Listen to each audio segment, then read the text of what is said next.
Hello Internet, welcome back to another episode of Pokémon FireRed and LeafGreen. In the last episode, we explored the trainer tower to the north and everything there was to do there. Are the hidden items here now? No pearl.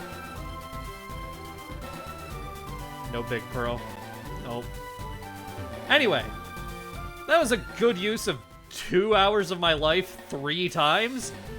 So this time, we're going to be doing something infinitely cooler and walking into the canyon entrance. This is a big area with lots of trainers and lots of Pokemon, and by that I mean the canyon entrance is actually a really tiny area that has about 2 trainers, 3 if you are counting the double battle that's here as 2 different trainers, so, you know. We are already seeing a Pokemon we haven't seen used against us before in Blossom, though. We've seen Vileplume. This is the only person to ever use a Blossom against us, though. That's their second Pokemon. Another Blossom, okay. I was gonna say probably something less interesting, but no, it's something actually equally as interesting.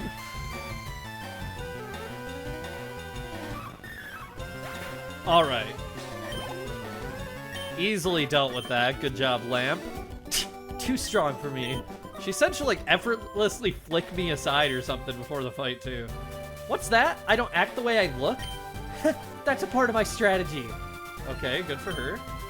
Current is much too fast, surf can't be used here, so there's no surfing encounters here, which is good. There is a single new encounter in the canyon entrance, so let's go over that now. Phanpy evolves at level 25. Let's talk about Donphan instead. Donphan's main selling point over other ground types is Rapid Spin, allowing it to remove any spikes on your side of the field. This is undoubtedly useful in multiplayer, though not useful enough to outclass other spinners like Starmie, but in single player, a grand total of 1 boss uses spikes in the entire post-game, and outside of that, Donphan really struggles to make headway against opponents, and to make matters worse, it doesn't even learn Earthquake, the only ground-type move it learns at all without TMs, until level 49! It's a shame, because I really love Donphan, but in single player, I'm sorry, right now using one is a dreadful experience. So, I've said in, like, the last episode, I think, that the canyon entrance and the area that it leads into are my favorite area in Pokemon FireRed and LeafGreen. And the more I think of it, it might genuinely be, like, my favorite area in Pokemon. It's hard to explain why, especially, like, before we get into the area we're going to, because, again, we're just at the entrance right now, but I hope I'll be able to put it into words in this video. I don't really have words that I would like to put it into written down or anything, so I'm really just gonna be running it, hoping it works out. Alright. Juggler Mason. Oh, so you're not a fan. Well, I can change that. Let me sing for you. Wow, 2 lines of dialogue after winning. La la la, my Pokemon, I send them out. All the girls scream and shout. Great song, dude. This guy's awesome. I'm a fan now. He sold me on it. Alright. This island is too spread out. It's not easy patrolling the place. Okay, so I take it you're a Pokemon Ranger and not a camper. Yeah. Pokemon Ranger Nicholas. Cool. Coming at me with a Weeping Bell when somebody we just fought was using a Blossom. Love to see it. Oh, he has a Victory Bell too. Okay. He brought it back a little. You could have just had 2 Victory Bells though. Like, had some synchronization with the person who was using a Blossom, and then the person next to you could have 2 Vileplumes, and it would just work out in that way. But no, you had to be special. I punish people who abuse Pokemon. Okay, me too. That's like what I've been doing to Team Rocket. You've been missing the memo on that, Madeline. Gloom. Yeah, it's going to be Gloom and Vileplume. I guarantee it. If you have a Blossom and not a Vileplume, I'm going to be even more pissed. Lamp grew to level 57, beating her Gloom. And Umi grew to level 57, beating her Gloom. Vileplume. Okay. Thank God. There's at least some reasoning going on here. Still wish it was just 2 Victory Bells and 2 Vileplumes, though. That would be better. I'm not really sure if I'm gonna run into a Phanpy here. You don't seem to be a problem trainer? Okay. If you treat your Pokemon with kindness, they'll understand. True. That's what I've been saying. Hello? When I'm with Eve, it feels like we could never lose. Okay, maybe you should not stand next to the water that you could die in. Eve and John. Golduck and Psyduck. Sure. I mean, we haven't really seen Golduck much, so it's cool to see Golduck, if nothing else. You'll notice, by the way, that I have a Pokemon that knows Strength in my party. I would recommend you come prepared with one, too. I really led with, like, the worst possible combination against these two. Awesome. To be expected of myself, honestly. Confusion. And of course you're aiming for a cat, because you knew I was gonna switch. Of course you knew. Okay. I still haven't gone and replaced Solar Beam with Razor Leaf, so I want the instant gratification at least. And I'll just use Toxic on Psyduck, I guess. I switched into Umi, expecting them to use a Water-type move, and then they didn't use a Water-type move. And what the fuck do you mean both of my moves missed? What are the odds of that happening? I know these trainers are not using held items, so neither of these have Bright Powder. I would have that written in my notes if either of them did, because held items are hard to come by outside of, like, 5% chances for wild Pokemon to be holding things.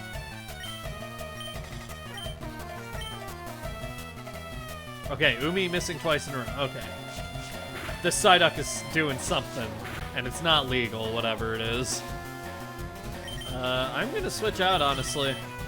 I switched into Umi predicting a water move, and I did not get hit with a water move, so it was just kind of disappointing overall. Cat needs to recharge. Okay. I can handle being screeched at. Why would I use that when I can use Frenzy Plant again? Okay. Return will hopefully kill it anyway, so I'm not just wasting Frenzy Plant's PP. Yeah. Okay.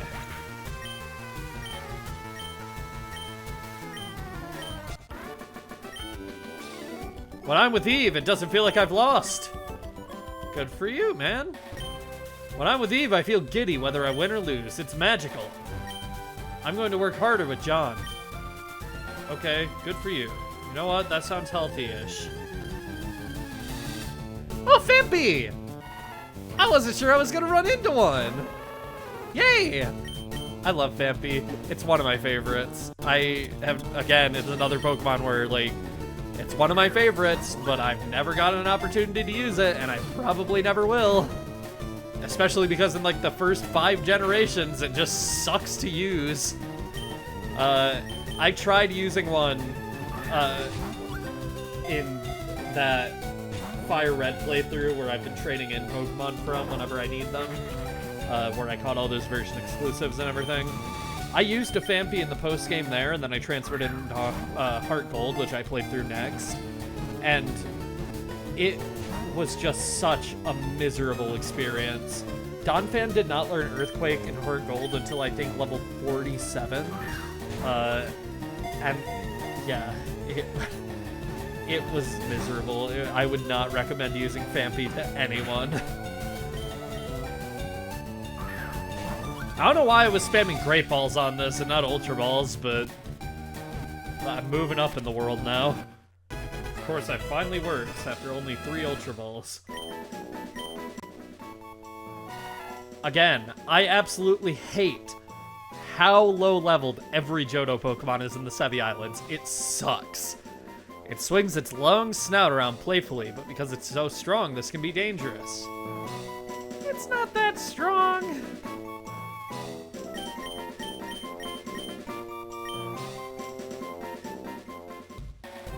Alright, I was trying to go back to grab this Rust Berry. Heals a burn.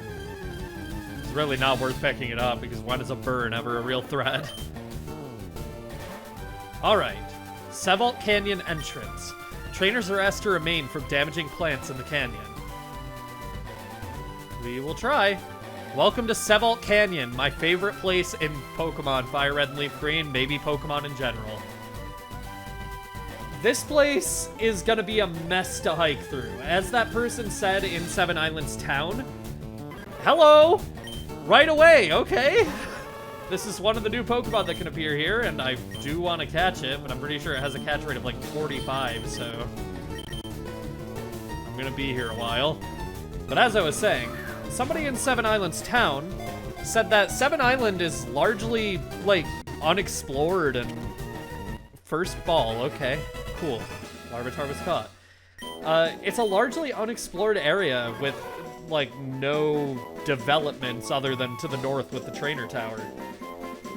I think it's just a really cool vibe for an area, and Sevault Canyon is probably the area that capitalizes on this just concept the most. Hi, Nia. Although spelled wrong, so Naya.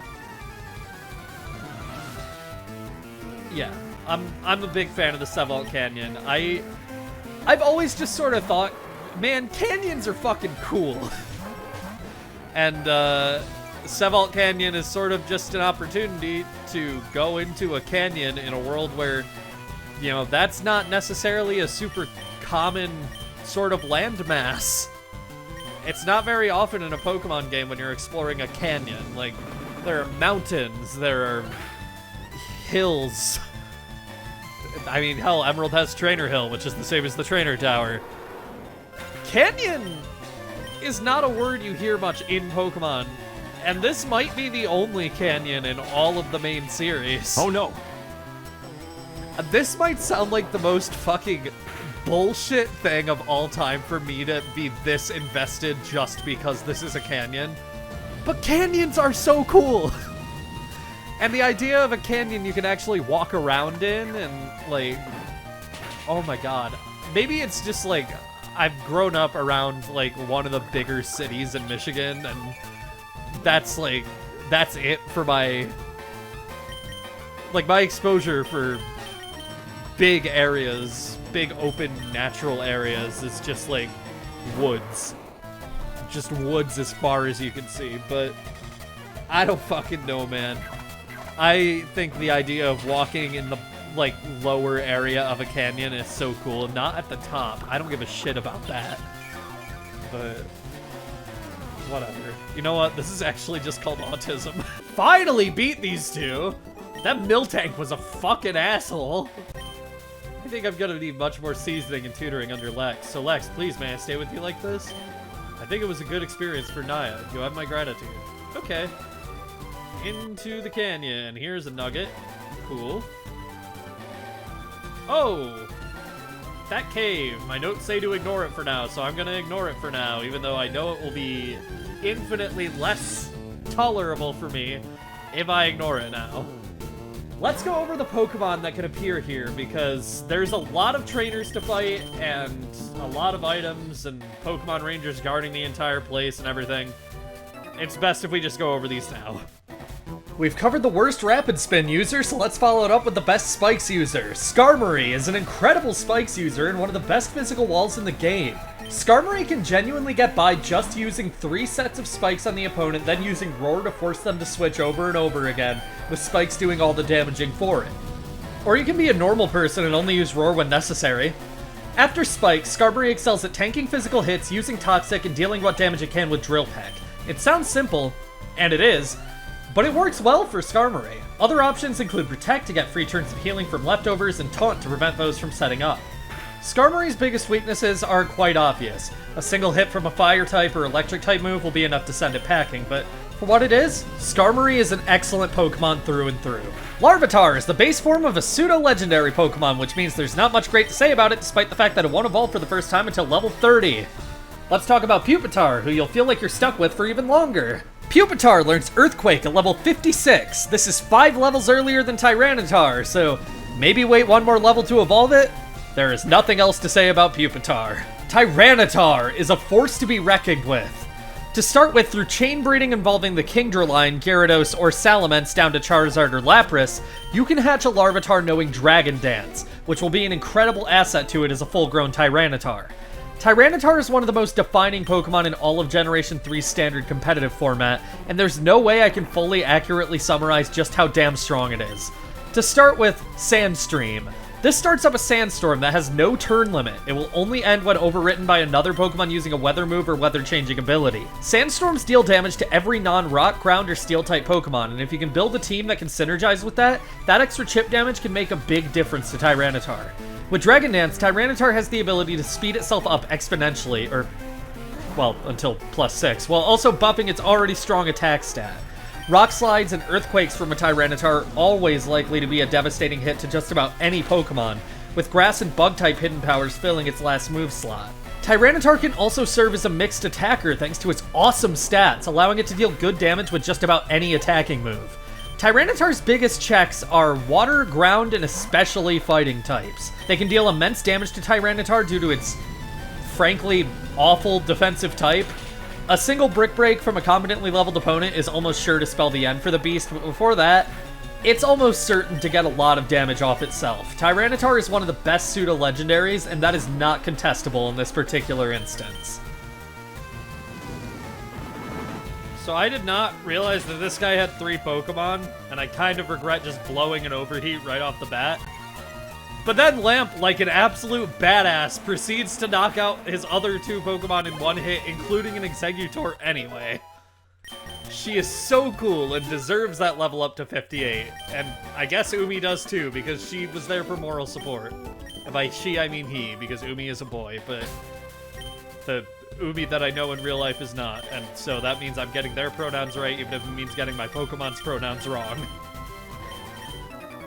Next up, those shoes you have are pretty snazzy. Okay.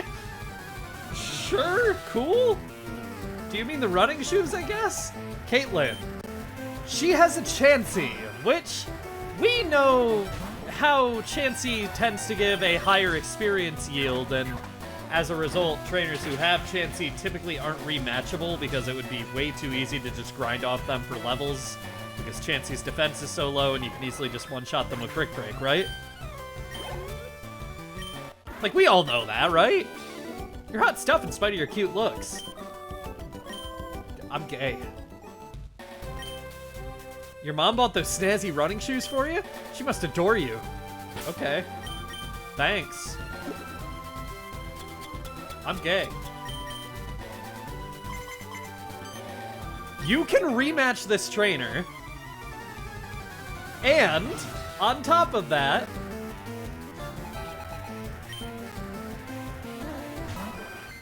her Chansey has leveled up by 5 levels to level 56. This makes this Chansey a pretty premier grinding spot. You just have to go 100 steps back and forth in front of the trainer over and over again. And you can just fight this Chansey over and over again. It's a good way to gain levels. Granted, you could also just go into the Elite Four rematch. We're definitely strong enough to take the first trainer there, and maybe even the second, and you can just grind levels that way as well, but hey, you saw how much experience we just gained on Annabelle doing this, so yeah, this is not a bad way of doing it. I'm actually gonna do this one more time. It would be faster to go up and down. One more time, let's go.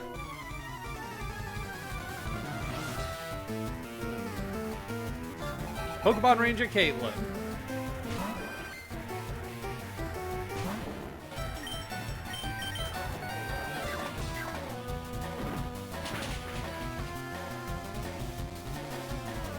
You have to wait the entire time for the HP bar to scroll down, but, like, that's a level for Annabelle.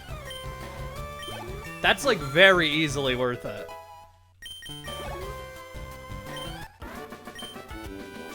Your hot stuff in spite of your cute looks. Thanks, I'm gay. Okay. That's all I wanted to show with her. But I did want to make sure to make a note of that, because that's advice I gave to somebody else, because that is the only rematchable Chansey in the entirety of Kanto and the Sevi Islands. Training by oneself is certainly not a bad thing, but it's also not bad to aim for the top with a partner. Even Bruno. He trained with a fellow by the name of Brawly before. So getting some lore that connects the Hoenn region and the Kanto region, Brawly is the second gym leader in the Hoenn region. Well, second. You don't have to fight him second, but, you know. This is not a Let's Play of that game, so I don't need to go into that much detail, but he is a fighting-type gym leader, and it's just some interesting lore that Bruno and him train together. You'd only learn if you bothered to go through the Sevault Islands. My conditioning's in top form. Cool. Mine isn't. I'm taking a shower after recording today. Ryan to level 57, beating this girl's Hitmontop. Huh? Something's not right. Is it that you lost? So yeah, as I was saying though, I don't know if you've gotten the vibe that I've gotten from this area just by watching a Let's Play of it. The scale of the Sevault Canyon is something you sort of just need to experience for yourself in order to feel the way I feel about it, I guess. You also need to have a very specific hyperfixation on canyons, I guess, which is not something I'd ever thought about. I'd never thought about, like, oh, canyons are cool until just now. There's the King's Rock that can evolve Slowpoke into Slowking or a Poliwhirl into Politoed. Another trainer. You look strong. Let me battle you, please. Okay. I don't know. Canyons are cool as fuck, though. I'm not gonna hear otherwise. If you take anything away from this video, let it be that. I got 2 Swords Dances off. Let's see if we can one-shot this with Sludge Bomb. Hell yeah! Oh, that's a much more reliable strategy than Sunny Day and Solar Beam. Ursaring, okay. Let's see if you can take it.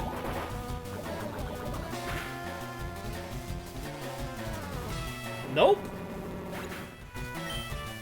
Sure can't. Kangaskhan.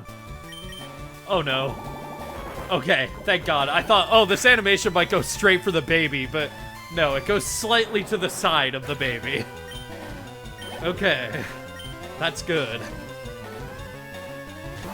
Machoke. It gets disabled no more. I could use Sword Stance to get to +6, but I'm just gonna use Frenzy Plant and miss, instantly making it not worth it. Although Cross Chop also missed, so nothing happened that turn, and I hit the next turn, so Machoke is dead. So it was worth it, all along.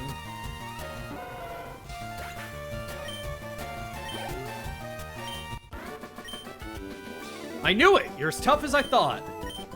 Thanks, man. He had 5 Pokemon, so he might be worth, like, rematching too if it'll let you. Cherry Berry here. Restores paralysis. Before we fight her, I want to head in here. He has a Chansey. Let's talk to him. Dance! Dance! Chansey dance! You join in too! Dance! Dance! Would you like to dance? I mean, he makes such a convincing case. Winter Dance, the Chansey Dance.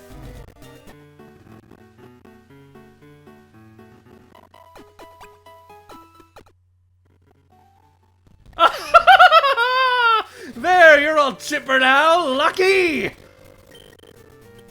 So, dancing the Chansey Dance fully heals your team. The music that plays there is the song that plays in the trainer school in Pokemon Ruby, Sapphire, and Emerald. And, yeah, this is just a nice full heal at the end of the Sevault Canyon. There's also a Lucky Punch in here. This item sucks ass. This boosts the critical hit rate of Chansey by 2 stages. Only Chansey, not Blissey. Thing is not worth using. Alright, I'm gonna fight her real quick. I was given the best possible education to become this strong. I don't want to lose to anyone.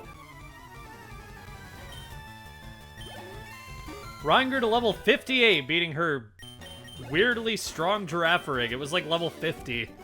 Thank you. I feel like I'm set free by losing to you. It's literally Franziska von Karma. Heading south of the Sevault Canyon. Tanabe Ruins ahead.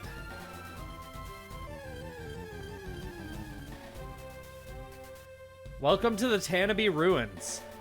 Tanabe is an anagram, I think, of botany, which is going to be relevant later, but not yet. Okay, heading over here. You can see this cave. Dilf Chamber. Oh, thank God Lucagen did not play this one. Okay, Dilford Chamber. It's just a big empty room. We can walk around, we can't interact with anything, there's no wild Pokemon or anything. It's just empty. Perhaps we can find some people to talk to about the stuff here, though. Do you know anything about the Stone Chamber? Okay, well, he's as clueless as we are, and he wants to kick my ass. That was uncalled for. You didn't have to be so rough. Dude! You tried to kick my ass with a big rock snake. Ah! What if we surf out this way? More chambers. Great. That's what I needed. More mysteries. That Ruin Maniac seemed to be the only guy who was over here. Here he is again. He's so over here that I found him twice. Unless this is a different one. Yeah, no, he's not.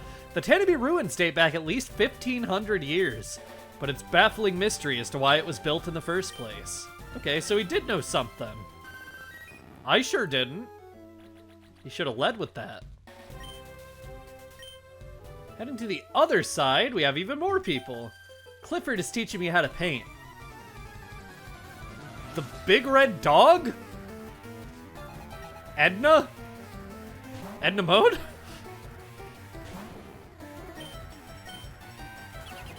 Oh, great, yeah. That's what your fucking Smeargle needed, is protect, so you can hit the triple protect and just waste my PP. Oh, extreme speed. Okay. Never mind, carry on. You don't need to hit the triple protect. You're set. I don't actually know what this Smeargle has. I only listed the movesets for the ones that are at Resort Gorgeous, so... We might get in trouble for being noisy here. I said that I wanted to paint an old building, so Clifford brought me here. Today, in addition to our lesson, we came to see the chamber. Okay, you're Clifford, I'm guessing? Yep, Gentleman Clifford. Gentlemen are another trainer class that we haven't really seen much in Kanto and the Sevi Island, so it's kind of nice to see one again. Last gentleman we saw was Sebastian, and he wasn't a battle, he was a ghost. My, how extraordinary! Ah, so you are studying Pokémon on your own. Yes, you certainly are quite the extraordinary person indeed. Oh, thanks, man. I kind of am. Like, at this point, we are kind of just studying Pokemon on our own. We've had no call to come to a place like this at all, outside of Professor Oak asking us to complete the Pokedex, so... At this point, we're not even battling much. We really are just out here doing research.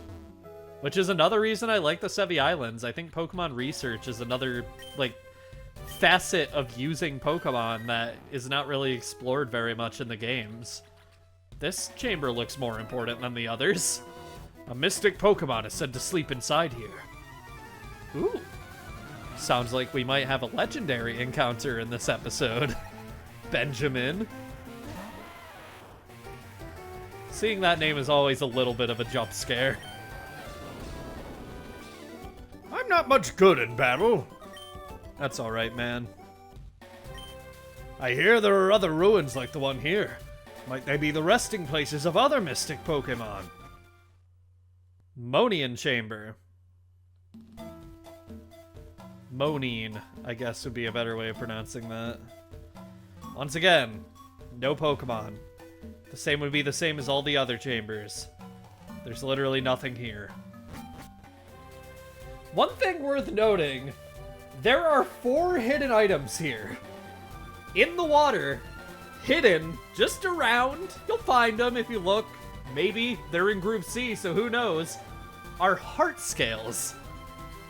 These are completely useless in FireRed and LeafGreen, since the move tutor takes tiny and big mushrooms, not heart scales, and they're in Group C, so you almost never find them anyways. So yeah, this outing might seem like a bit of a dud. There's nothing here, and this really doesn't seem like it was worth the effort of getting all the way out here. Like, at all. Also, I have repels. I should remember that more often. Heading back through the Sevault Canyon, there's this cave that we never entered. The Tanabe Key. This is a strength puzzle. We want to push every single rock into these pits, and this one is difficult, and I specifically did not give myself any advice in my notes, so we'll see how long this takes me. Well, we're off to a great start.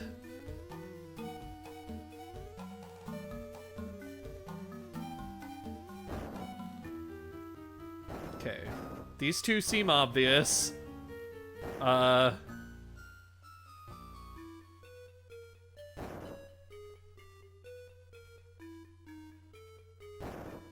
Yeah?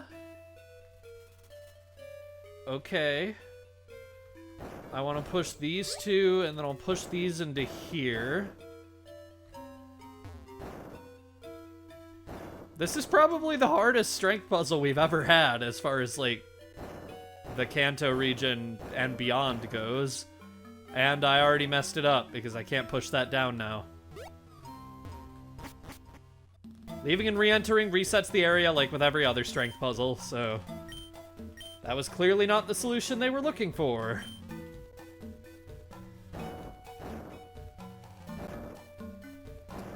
New idea. That one still goes up there, but pushing this way, I can push it down here and to the side. And the same goes with this one, but for the other side. All right.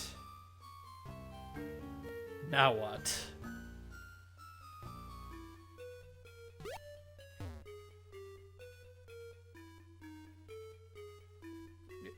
Oh god, I might have just missed. Yeah, I think I just messed it up by jumping already. I should have pushed these ones outward.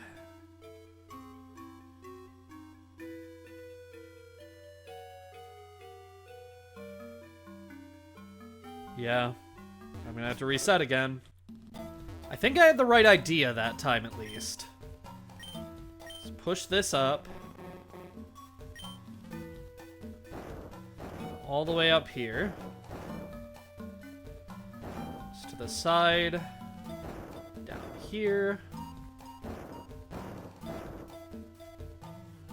This. No! Ah! I just wasn't thinking.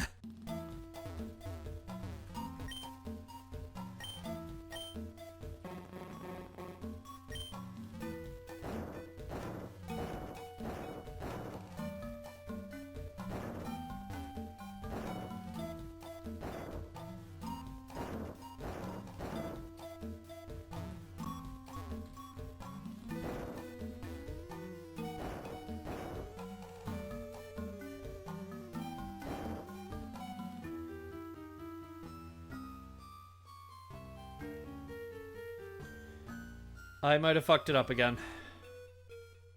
Maybe. We'll see. There's a chance. That. I can push this way. And then up.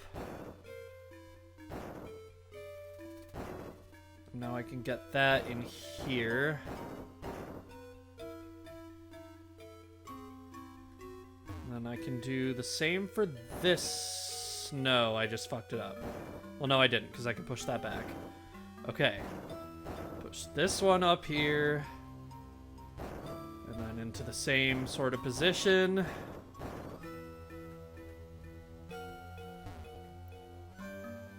I did fuck it up. Because now I can't push this where it needs to go. Yeah. Man, Past Me's an asshole. Just give me instructions on the damn puzzle. Like, you're not getting anything out of this other than getting to make fun of me while you're editing? You're me.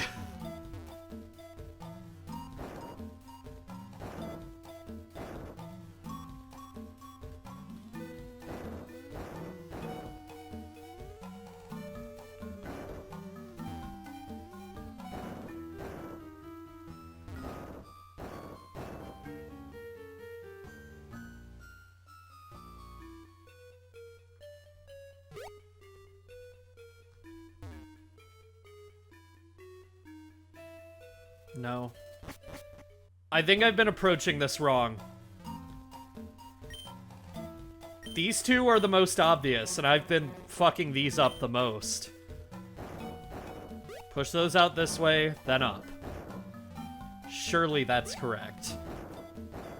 Because these are the two that have been stumping me the most. Gonna push this one up like I have been doing.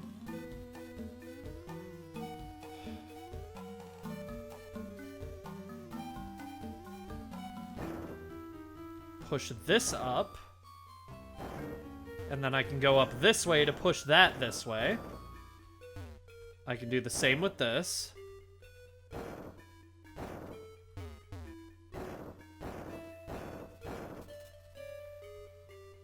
And then I can just push these up and into these pits. Yeah, I was just overthinking the ones at the bottom. It was really not that hard at all.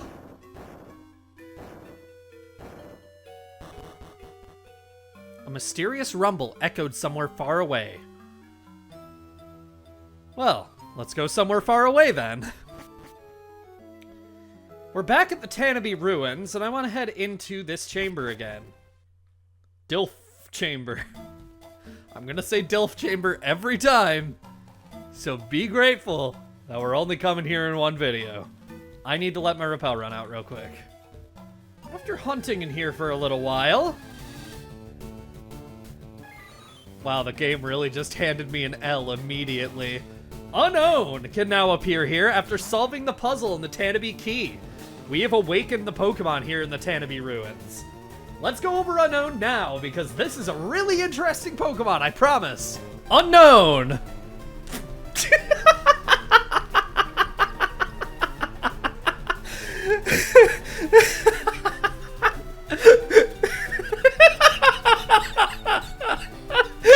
It only learns Hidden Power. Get one with a Psychic-type Hidden Power, slap a Twisted Spoon on that bad boy, and do your best. The only set listed for Unown and Smogon is called Use Chimecho instead. Anyway, yeah. I do want to catch at least one of every Unown form, but there are 28 of them, so it's gonna take a while. I'm not even sure which ones appear in which chambers, and honestly, I'm likely going to catch most of these off-screen. Just because, goddamn, there's so many of them. Their shapes look like hieroglyphs on ancient tablets. It is said that the two are somehow related. We do know that the alphabet in the Pokemon world does not look like our alphabet. Just based on more previous entries in the series having their own alphabet where things are spelled differently and everything. Most specifically noticeable in Sword and Shield and Scarlet and Violet, but I believe it probably started in X and Y or Sun and Moon. So yeah, people don't know what these are shaped like in real life, but we know. We know. Ignore the fact that they do absolutely use real letters to indicate Pokemarts and Pokemon centers. There is something interesting to note here as well. Unown shiny raids are completely different depending on the form. P? LP? Do they know? Are the Unown aware? Okay. Anyway, as I was saying, there's something interesting to know. Unown shiny rates are completely different depending on which form it is. The odds depend on your trainer ID and secret ID. These odds are usually much, much lower than normal, but there's a few that are higher. So you are technically more likely to encounter certain forms of Unown depending on your name as shiny Pokemon, which gives you an unfair advantage. Or an unfair disadvantage. It can be either. The reason this happens is a lot of complicated math that I really can't wrap my head around. I will link a video by Professor Rex in the description that explains how all this works. For my purposes, Unown's M, N, O, P, Q, R, S, and T forms will be more common than most other Pokemon being shiny, while all the other forms are even less common than full odds. I'm gonna hunt for a little while. I'm 100% not gonna find a shiny, but it would be hype as fuck. I do want to say, the Modian and Viapois chambers both only have 2 forms of Unown. The Weepth chamber has 4, and the other 4 have 5 each. I'll be showing the names of all the different chambers as I go through them. I'm likely not going to catch all the Unown in my first go-through, but I do want to at least get as many as I can from each trainer before I lose my shit. Speaking of which, my shit is just about lost for the Dilf chamber. Scoofib chamber is next. In the Game Freak Giga Leak that happened recently, where a ton of, like, beta material and stuff was all leaked out, and there was actually, like, localization notes regarding these chambers that were included in those leaks, and that's how we know that all of these are basically numbers mixed with different plant names. I don't have all of them written down, but if you're interested in finding out, like, what all of these chambers are named after, that is all available on the cutting room floor, and it was really interesting. I was reading about it this morning, and I genuinely think it's really neat.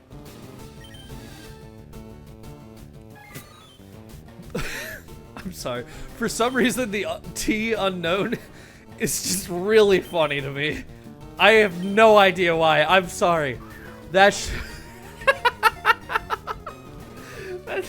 should not be funny to me. There's objectively nothing funny about Unknown T. But that got me for some reason. Alright, I caught 3 of the 5 Unown that appear in that one. I'm about to lose my shit there, so into the next. Viapois! Alright, so there is one Unown that has a 99% encounter rate here, and one that has a 1% encounter rate. Hello, Unknown Z. I guess while I'm hunting in here, I can go ahead and tell you that I have a recommendation for a movie for you. The Pokemon movies are pretty good up through the original few, I think. I'm obviously biased because I grew up with them and everything, but the third Pokemon movie, Spell of the Unknown, is genuinely one of my favorite movies of all time. It's a pretty, like, sweet story about grief and moving on, and they ruin it with the ending, but that's fine, and yeah, I think it's a really sweet story, and if you're interested at all in seeing, like, a Pokemon movie that has a little bit more going for it than just, whoa, pretty colors on the screen, that's a good one, because it also has a shit ton of pretty colors on the screen. The battle towards the end of that movie is one of the most well-animated battle sequences I have ever seen in not only Pokemon, but just an anime movie in general. So, take from that what you will.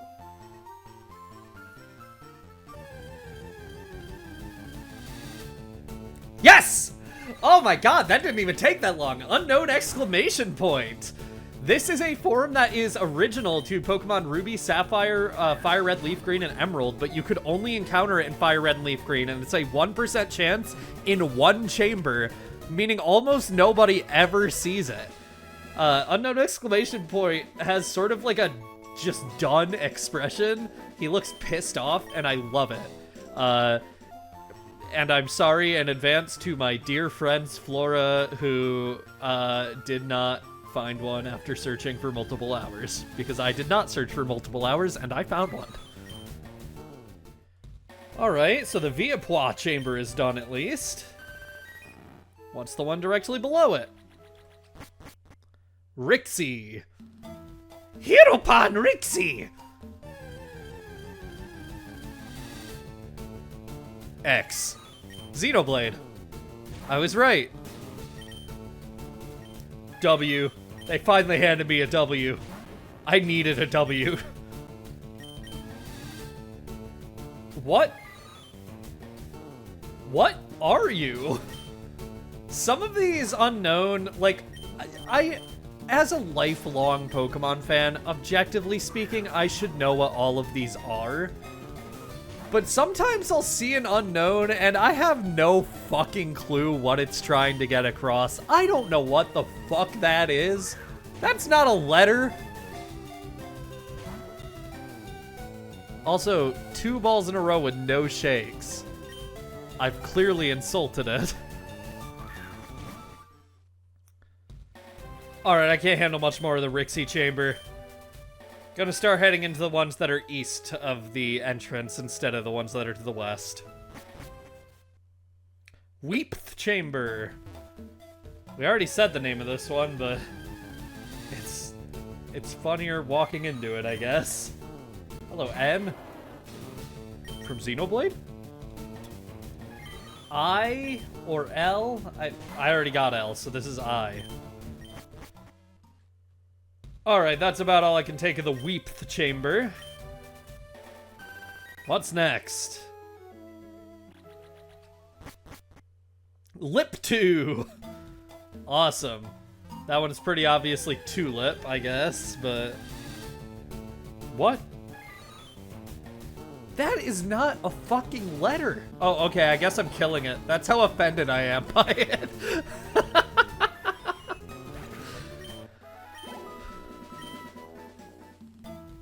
Knowing my luck, that was probably the rarest one that appears here, right? Here it is again, so never mind. No, it's definitely not. D! Awesome. Alright, that's enough for the Lip 2 chamber. What's next? Looks like Monian, which is the last one. Monine, whatever. Who cares? Monine is 1 and anemone, I believe, so that's cool. This is going to have 2 Pokemon. It's going to have the letter A, and it's going to have a different one. That is a 1% encounter. It's taking so long that I'm genuinely starting to lose steam. Like, I might fall asleep while hunting for this fucking Unown.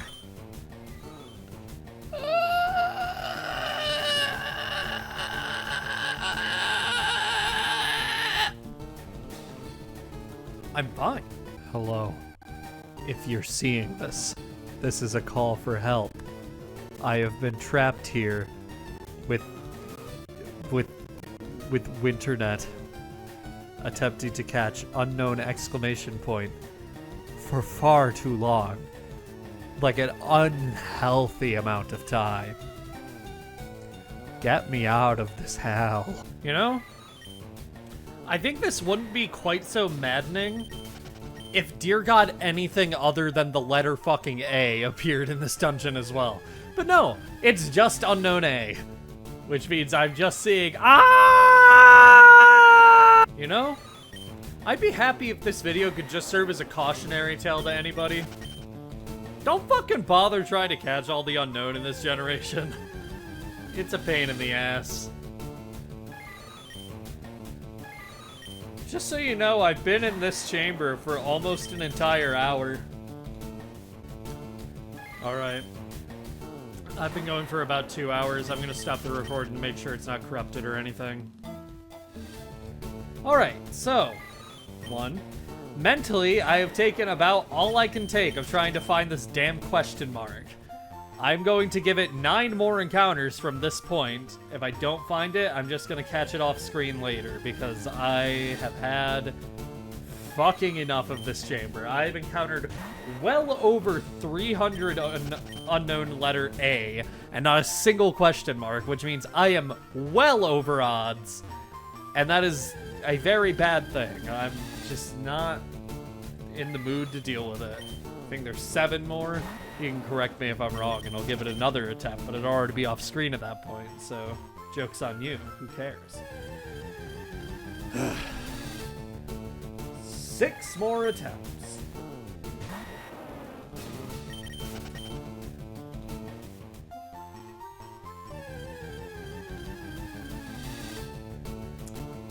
Five more attempts. 4 more attempts. 3 more attempts. 2 more attempts. 1 more attempt. This has been my last attempt. This is not fucking worth it. Flora was right all along. With that, we've explored everything in the Sevault Canyon and the Tanabe Ruins. Kind of, although I still need to catch a ton of Unown. I'll meet you back at the Pokemon Center so I can give the outro because I want to look at the damage done to my boxes by these fucking chambers. Finally made it back to town. That was a long walk. Again, canyons are cool as fuck because they're big.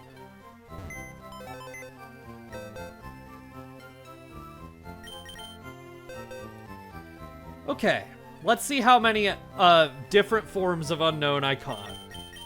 1, 2, 3, 4, 5, 6, 7, 8, 9, 10, 11,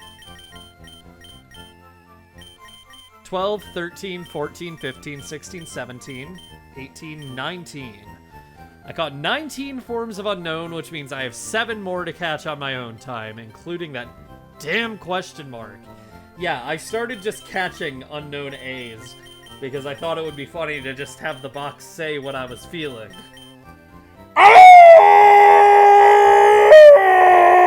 With that done, we have had an eventful, past 3 hours of my life. So, next time on Pokemon FireRed and LeafGreen, we've actually explored everything of the base Sevault Islands.